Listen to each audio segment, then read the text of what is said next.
Jasmine ഒരു കാര്യമില്ലാണ്ട് ജിൻഡോടെ മെക്കിട്ട് കയറാൻ പോയിട്ട് ആവശ്യത്തിൽ കൂടുതൽ വാങ്ങിച്ച് കൂട്ടിയിട്ടുണ്ട്. കിച്ചൺ ടീമായിരുന്നു നമ്മുടെ ജിൻഡോ. അപ്പോൾ ജിൻഡോ രാവിലെ തന്നെ വന്ന് കിച്ചണിൽ നോക്കിയപ്പോൾ ബാക്കിയുള്ളവർ അവിടെ നിൽപ്പുണ്ട്. അപ്പോൾ പുള്ളി നേരെ പോയി ബാത്റൂമിൽ പോയി ഫ്രഷ് ആയിട്ടൊക്കെ വന്ന് കിച്ചണിൽ കയറാമെന്ന് വിചാരിച്ച് പോയതാണ്. തിരിച്ചു വന്ന് അവിടെ നിൽക്കുമ്പോഴത്തേക്കും ജാസ്മിൻ എന്തൊക്കെയോ പറഞ്ഞ് ചെല്ലുന്നുണ്ട്. ജാസ്മിൻ അപ്പോൾ അവിടെ ചെല്ലുകയും ജിൻഡോനോട് ഒന്നും പറയേണ്ട കാര്യമേ ഇല്ല. ജാസ്മിൻ വേറെ ടീമാണ്, ഫ്ലോർ ക്ലീനിങ്ങോ അങ്ങനെ എന്തോ ഫ്ലോർ ടീമാണെന്ന് തോന്നുന്നു. അപ്പോൾ എന്തോ സിജോ പറഞ്ഞു വിട്ടിട്ടാണെന്ന് തോന്നുന്നു ജാസ്മിൻ അവിടെ ചെന്നത്. അപ്പോൾ ജാസ്മിൻ എന്തൊക്കെയോ ജിൻഡോനോട് പറയാൻ തുടങ്ങുന്നുണ്ട്. അങ്ങനെ രണ്ടുപേരും തമ്മിൽ അങ്ങോട്ടും ഇങ്ങോട്ടും ഓരോന്ന് പറഞ്ഞ് ഇടിയാൻ തുടങ്ങുന്നു. നിങ്ങളാരാന്ന് ജാസ്മിൻ ചോദിക്കുന്നുണ്ട്. അപ്പോൾ ഞാൻ ജിൻഡോ എന്ന് ജിൻഡോ പറയുന്നുണ്ട്. ഇവർ തമ്മിലുള്ള ഇടി കൂടിയപ്പോഴത്തേക്കും, വഴക്ക് കൂടിയപ്പോൾ ജാസ്മിൻ അതിന് നിങ്ങളാരാന്നുള്ള രീതിയിൽ ചോദിക്കുകയാണ്.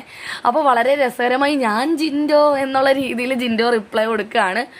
ഭയങ്കര അടിപൊളിയാണ് കേസ്. ലൈവ് കണ്ടവർക്കറിയാം അവർ തമ്മിലുള്ള ആ ഒരു ഇത്.